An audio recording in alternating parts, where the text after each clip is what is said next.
All right, ladies and gentlemen. So in this one, I'm going to get into a few things. So I have been playing a fair bit of Pokemon online to try and get a better idea of how I'm going to build out my deck. So I also wanted to cover storage. Now, in this one, I found a really sick box. I love this. It's even got raised plastic on it. It's gorgeous. This may be my new background. So we're going to use this for today's video as our background. So hold on and I'll be right back. All right, now this is about as good as I'm going to get from the look of this for an angle for you guys. So we're just going to leave it like that. Now, in this series, I have done a fair bit of looking at various cards and seeing what I wanted to put in my deck. And I do want to cover a lot of things. So, I very much wanted to have a dragon deck. But you can see this guy, even though he's yellow, doesn't require yellow energy, neither to put out nor to use any of his abilities. All he requires is that colorless energy, which means his ability could be used regardless of the fact that you don't have any of that energy specifically. That makes him useful for a beginner player. What I have learned about this game essentially is that some of these cards, anything like this, easy to put out, colorless, these are really great cards to use. But something like this, similarly, okay, it's a powerful card. I'm just going to pull him out. Now, unfortunately, in my case, I don't actually have the card that he evolves from.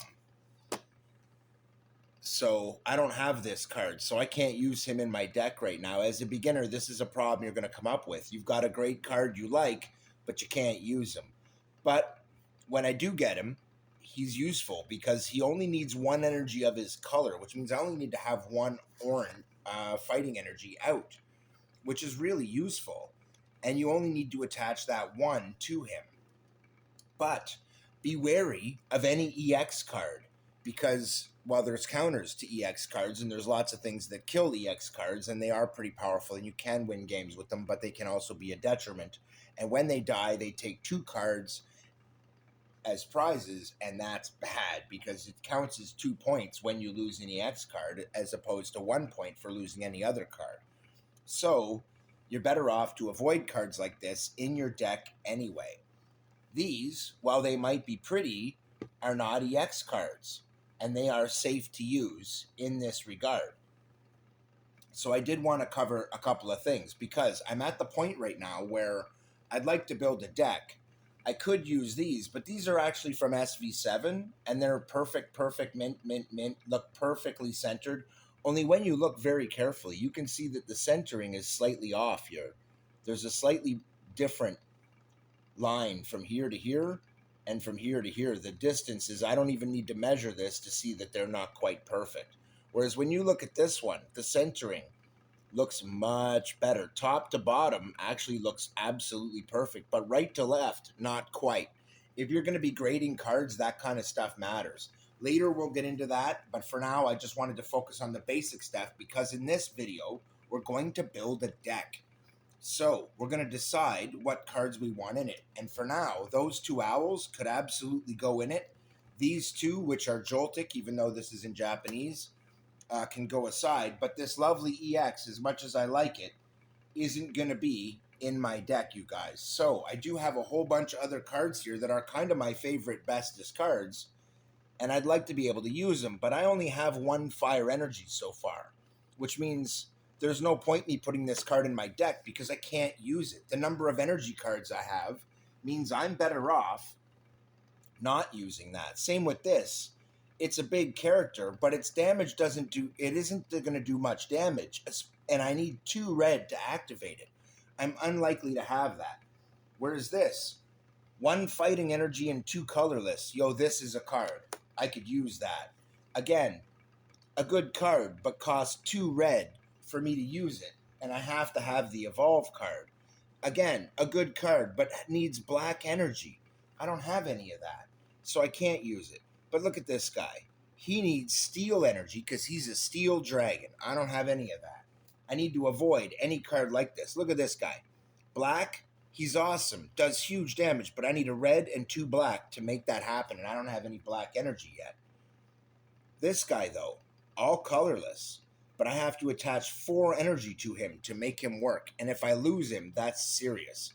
But he does a lot of damage once you get that there. But until then, he pretty much does nothing. But he is a potential for my deck, so I am going to put him there. Again, we have colorless energy. 2 to do 30 damage. Believe it or not, that's not bad. That card should be in my deck. But this one, requiring one specific color of energy to only do 10, that's no good. I could be sitting there waiting for that guy. Same with this. It looks good, but it needs steel energy that I don't have, so it goes aside. Same with this guy. Colorless on one side, but steel on the other. I need to avoid cards like that. But what about this guy? He's all colorless all the way across the board, and he's sick. And he's a basic Pokemon on his own, which means he doesn't evolve. And look at his damage. He does serious damage. He goes into my deck, like for sure, because he's one of the best characters I have. And same with him. It's 3, but it's of any color damage. He's a good one for me to put in my deck early on. But not these guys. This is a Steel Dragon. Steel Dragons are great. I love them. I kind of collect them, but I can't really use them. These are good, though. For a single point, you do 70. Hey, that's huge, man. Those are some of the very best characters in the game. Whereas when you look at these guys, cost 2 energy to do 60. Yo, that's a very good deal. Those owls, Noctowl is actually a great character. Let's look at Pikachu's base for a second, because that's a base, you might think, but it's not. These are evolve cards. So they are requiring an evolve. I want to try and avoid cards like that and try and avoid EXs in my deck if I want to have a chance to win. So, should I put Pikachu in my deck? No. Why? Because I don't have any yellow energy right now. I have some green. I have various other colors, enough that I can put together a deck, but only if I stick to cards that don't care about what color energy it is. So Pikachu's out. A good card. And again, here's another one, requires all lightning, anything like that, or like this that is cool, requires multiple colors. I can't put that together right now. I just don't have it. Which means one like this, again, my Joltik set, they're awesome cards. I love them. They're minty perfect too, so I don't really want to mess with them. Now this one, only requiring 1 red, I could put that in, but it also needs steel. And I don't have that because it is a Steel Dragon. And that brings me to this guy. Now, for only 2 colorless, I could actually use him. Unfortunately, I don't have enough to use his other abilities, so he goes aside. Which means, out of all these cool cards that I thought maybe I could use, that's the number of them that I can actually use. And here's the number of them that I'm actually going to use. Now, we have those, but to those, we need to add a bunch of stuff because we now have an idea what we want to use, but I do have some other cards here that are similar. Now, again, this one needs only 1 red and 2 colorless to do that, but I do have some red energy. In fact, I have 1. So, this becomes a thing, but he'll only do 20 damage. He'll do 30. And he's only got 70 hit points. So he could be considered the better character, but that is a base Pokemon, and this is not. This is an evolved character, which means it is a different thing, and his is something I want. He is a worthwhile one to put in my deck, but his main ability requires 2 red energy that I can't put up right now, but this particular version of his base is different. It doesn't have the 2 abilities, and if you look, they are the same card. But they're different versions of him from the same set. Well, technically not from the same era, but from 2 different sets. And they have different abilities. Well, this one's okay for me to use, but not preferable. Why? Because I'll be sitting there waiting in any of those cases for that red energy. And so those become automatically cards that I just don't want to have in my deck. Because I've seen from playing the digital game that when you put yourself in that kind of situation, same as in Magic, you end up having real problems. Whereas something like this, Sharpedo, I might actually be able to use. But because I don't have that many energy cards in my deck, the thought of losing 4 of them is horrible if I lose this card, which you will.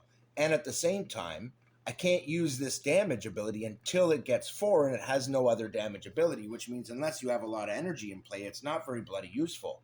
Whereas this one, I do have multiple green energy, and this is actually a viable card. But again, it's an evolve, right? But I have the evolve, and this one is colorless, which means I can put this one out, use its colorless ability to do some minor damage. But what about this one? It does a lot more, needs 2 colorless and a green. Well, I happen to have a couple of green. This is actually a viable card for me, and it's not an evolve. It's a basic, so it's actually worthwhile. Same with this one, but it's an evolve. And when I look, I do have a couple green energy. They are going into the deck, folks, but I only have the 2. Now look at this one. His ability is huge. He's an evolve, but when you look, all of his versions only need the 1 energy. So, and this is an item. So I can just put that out. And then this one only needs 1 energy. And then you can keep the 1 energy on him. And I have 2 of the base ones. And then here's the evolve, which I have. He has good hit points, does really nice damage, and it only costs 1 single energy. Yo, that's the best deal in the game right there that I have seen so far in terms of cards I actually own. And now we're starting to look like we're getting towards a deck. In addition, here, we've got this guy, triple draw, and something else there. But for that to happen, I need to have the card that he evolves from. So I'm going to look real careful here and see. And I do not think that I actually have the card that he evolves from. And that is the problem. As good as he is, I would love to put him in my deck. If I don't have that card, well, it's not much good to me. Now, I also do have 2 blue energy. And this is the problem with my deck. I'm having to mix and match together different things. I do have 1 fire energy, so we'll put that out. And that means I could use a card like this, but I've got 1 fire energy in my deck. Is it really worth it? Heck no. When I could put something like this that will just come out, has 70 hit points, and any energy will do it.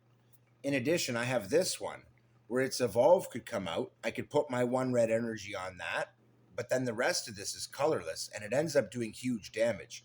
This is going to be the pinnacle card of my deck in a way, where it does huge damage. And okay, it depends on that 1 red, but it only needs the 1. That's it. And none of these others need any of that. So they're good creatures. Those go in as potentials. Now, as I get into this, I'm just going through right now and evaluating. Now these, even though they're orange, I don't need any orange energy. These are colorless, and they got big hit points, and they do good damage, and they have good abilities. So I've got 3 of them. Whammo slammo, they go straight into me deck, son. Now this is 1 purple and a colorless to do 170. Well, I happen to have 1 purple, and that's going to go in there for that. Now, because I do have 2 blue, this guy is useful as well because he does huge damage, and I have the cards he evolves from, and they also have colorless and do decent damage, which means once I load him up with enough of the right energies, he's a brutal mother, and he's the biggest guy in me deck. Now, I could put this guy in, but because he would be competing for the other in the deck for that red card, and I can't have too many in my deck, I don't want to do that. But what about this guy? 2 of any color energy gets me 130 damage. Heck yes. And his smaller versions, it's 60, and then from the smallest versions, it's 20. Well, that's just dandy. They start out small, and I have a lot of them, so they can go into my deck because there's no white or there's no steel energy required. There's no nothing like that. Now this one, I do have 2 green and 2 blue in my deck, okay? And because I have 2 green and 2 blue, they are the most plentiful in my deck. I'm going to put him in there because he's one I might actually be able to get out and use because I might just have 1 of each of those to put on him. In addition, this great card, I'm putting it in. Him as my trainer, heck yes, he's going to be one of them. But look at this guy. Okay, I like him. He's an evolve of one of the characters I have, but if I had more red, he'd be in my deck, guys. There's the smaller one he evolves from. We've already talked about him.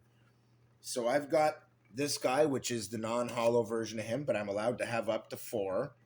I'm going to just put, for now, all of my various item cards and stuff, stadiums, all that stuff. The stadiums I don't actually need. I'm going to leave them out, but I'm going to put the rest in here because I only have Lively Stadium, which isn't really that useful for me. This one, search your deck for a basic Pokemon and put it onto your bench. Then shuffle your deck.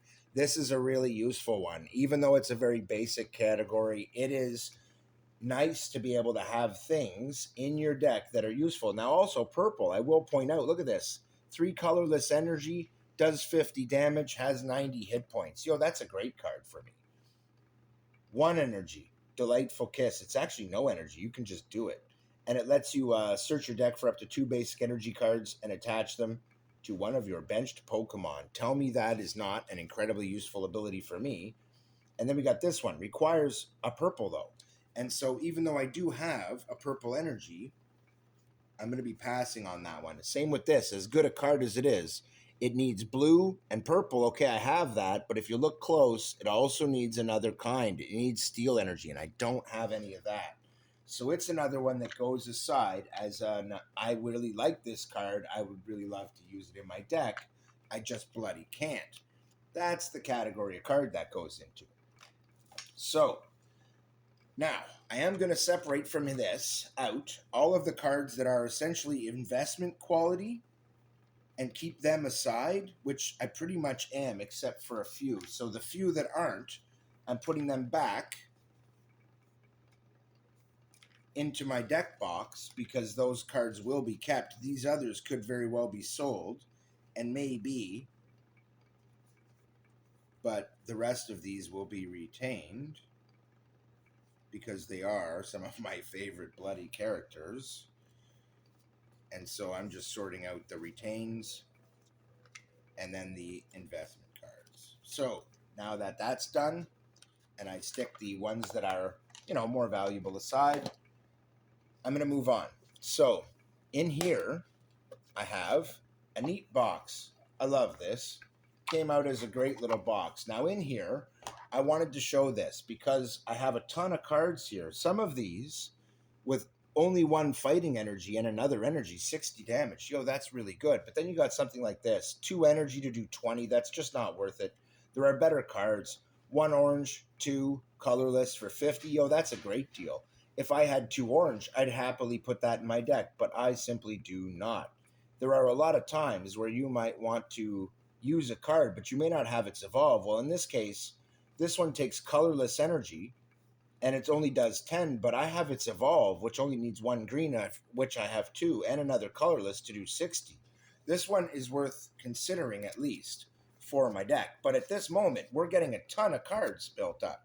So many that I can't possibly put them all in my deck, and I don't actually plan to, but I do want to look at them and see if there are any more cards like we talked about that aren't going to require colored energy to use, because if that's the case, like Rotom here, I can put that aside because he's a great card for his 1 energy. And look at this one, 2 colorless, you get 30, and it's a basic Pokemon. So he's a good one for me to have. But anything that is requiring any color of energy for its abilities, I'm generally going to skip it because I just don't have enough of those. If I use any of those, it has to be what I would call a pinnacle card, meaning it's the high point of your deck. It's the big one. Now, there's the 2 small owls that the other one goes to. There's no point putting an evolve card in your deck, folks, if you don't have the card it evolves from. These birds, while I wasn't originally going to use them, I happen to have a bunch of them. Now, I have 3 of the basic ones, and you might say, well, put them all in. Heck no. I've only got 1 of the middle one. I got 2 of the more advanced ones, but there's no point being stuck with any of those. So I'm going to put 2 of the base ones and only 1 of each of those 2 into my deck because that's all that's worthwhile there. Otherwise, I'll end up clogged with stuff I cannot use. Look at these guys. 2 colorless for 70. Heck yes. And when this guy comes out, two colorless for 30, 70 hit points. Then it goes to 130 hit points at 70. Yo, that's just great. Those are going to be quite happy. I could use those in my deck. Same with the kitty cats. They're evolves from these guys, but they are perfect for this deck, you guys. Absolutely perfect. I have other great cards here that use black and steel energy. I'm skipping right by those. I have a lot of good red cards, dragons, all kinds of fun stuff, but some good orange cards too. But all of them require colored energy to use. So I did score a whole bunch more cards out of this set, and I'm just going to slide all these together. At the time, I actually didn't have enough to fit all these together.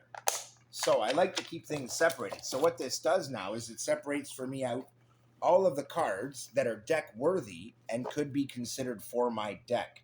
Now this gives me a good chunk of cards. I wonder how many. 2, 4, 6, 8, 10, 12, 14, 16, 18, 20, 22, 24, 26, 28, 30, 32, 34, 36, 38, 42, 4, 6, 8, 52, 4, 6, 8, 62, 4, 6, 8, 72, 4, 5. That's 75 cards, you guys. And I can see already this one has to go. Remember what we talked about? I don't have any orange energy. As much as I love you, baby, you got to go. This one, because it does require 4 energy, and I have so little of it in my deck. The way the Japanese rules are, you basically generate one a round of one of the varying colors that's in your deck. So assuming that's the case and you're generating one every round on top of having the cards I have in my deck, this is a viable card. Until I find out the actual rules, I'm going to leave it out because it is an EX card, and I have cards like this that aren't, that do good damage. So I'm just going to put aside now any of the cards that I deem to be a potential liability due to the fact that it's an EX or due to some other factor, like really low hit points.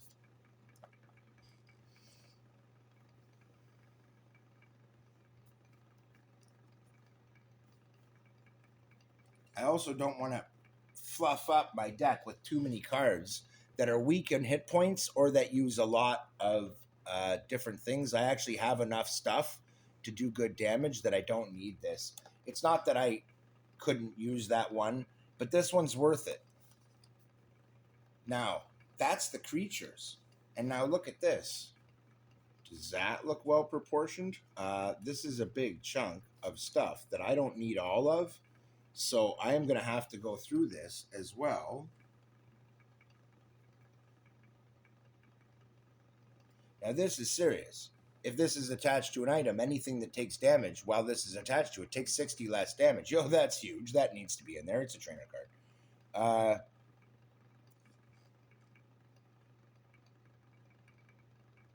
This one's kind of silly though. This one, the opponent, you tell him the name of the card, and if you can guess the number of hit points, it has an effect, but it's kind of useless and I don't really want it in my deck. But these guys are quite good and sought after trainers, and they're there for a reason. They are all staying. These two guys, yeah, I don't even know what they do because they're in Japanese, so I can skip them. These ones, same thing. I don't actually know what they do. I've seen them. I know that one's useful, the trumpet. I know that guy's useful and that ace card is useful, but these ones I really don't know what they do, and I'm trying to pare down my deck because it had too many cards. But the rest of this, I'm actually looking at a pretty good deck here, and I do seem to have a nice spread of creatures. I've got a lot of creatures in here, and this is looking more like a 60 card deck. So hold on. 2, 4, 6, 8, 10, 12, 14, 16, 18, 20, 22, 24, 26, 28, 30, 32, 34, 36, 38, 40, 42, 44, 46, 48, 50, 52, 54, 56, 58, 60, 62, 64, 65. So I'm going to get rid of the Shelios, sprinkle water, because it only does 30, and I have plenty of other creatures like that. I need to get rid of 4 more cards to have a 60 card deck, and it will not be trainers or items, guys. Now is where I start looking at who does the most damage and has the most hit points for their. You know what? I'm going to get rid of the birds. They're a triple evolve, and it's not really that powerful, you might think. Heck no, those are great cards. Same with the owls. They're cheap and easy to get out, and they do good damage. I have Rotoms in here, but this one's quite valuable. What I am going to do is get rid of those two.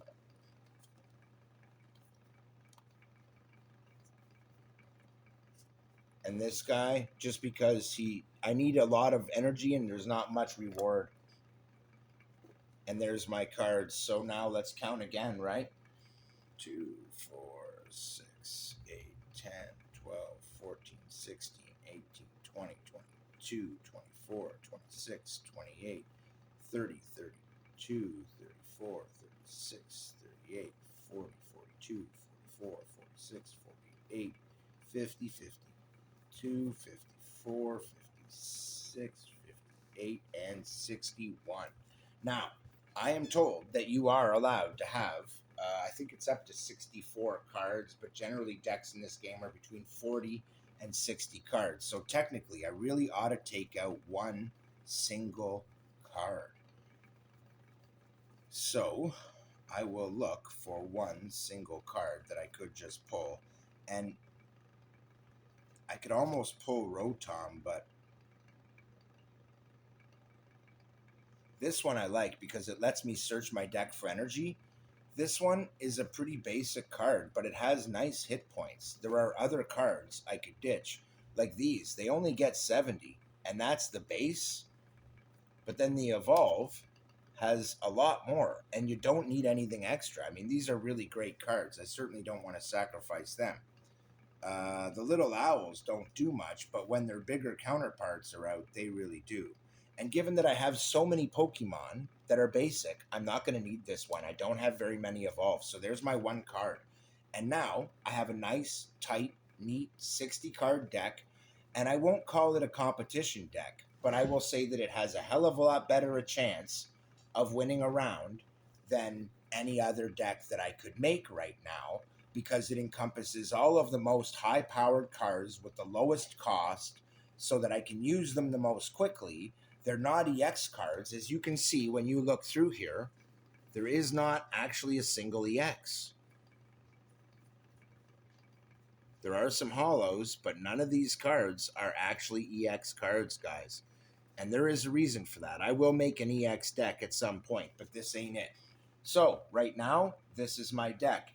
Now, interestingly, I did find another box, and I wanted to kind of cover some things. And I wanted to see if after I build a deck, something nice and neat, and like this little plastic guy, would actually fit my whole deck perfectly.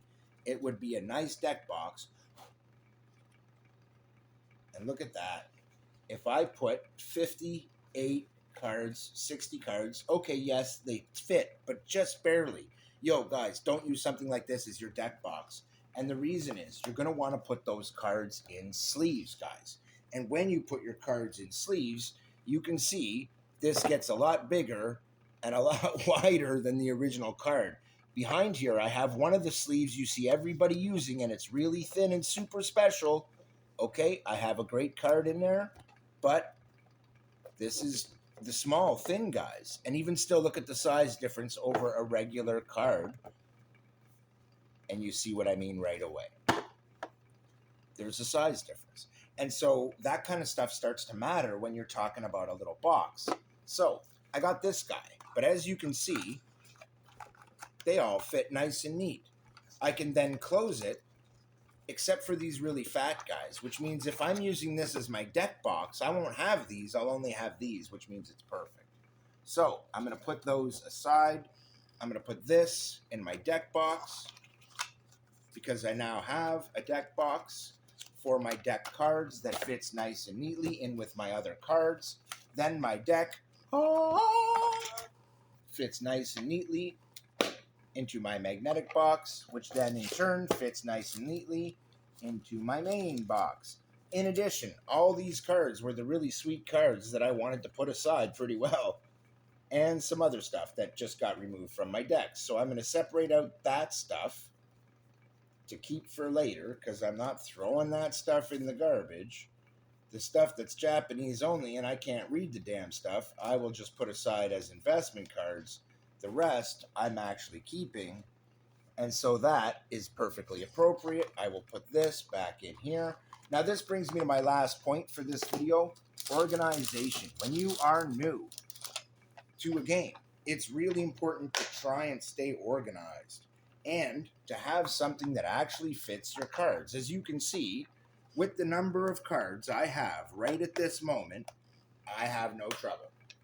But the second I get anything bigger or any more cards than what I have right here, right now, I literally couldn't fit them. Because this one, I could fit another 2 booster packs worth of cards in here. That's about it.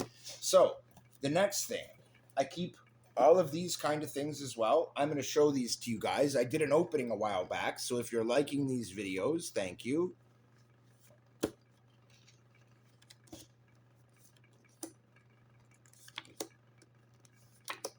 I have not used any of those. I will not be. You're welcome to them. So, there's that. There's that. And now, voila! Bammo Slammo. Nice, neat, tight storage. Everything's safe. And we're done. In the next videos, I want to try and take this deck and play it and see how it does. Keith out. Oh, and I'd like to try and rebuild this deck in the digital game and see if I build a deck like this, how much better I do, because that is going to be my next step. I have enough cards in the digital version of the game to do something similar, because I have a couple of 100 cards in the digital version of the game now, so I'm going to do the exact same thing, but I really can't show that to you guys in the way that I would have. But I love this box. I've got a really small little drawer here. Forgive the coffee spill. And I wanted to bring up another type of box. Some of these are great. These will hold a volume of cards. You get your little lock, but I don't like trying to stuff things in here. Don't do that. Don't put loose cards in here. This is a horrible place for loose cards because there's things to catch on it. Look at this. This is like a nightmare for your cards. Don't put them in there. I recommend at the very least something like this, a good shoebox or something. And hey, I didn't have the Charizard mat I wanted, but look at that. Isn't that cool? Keith.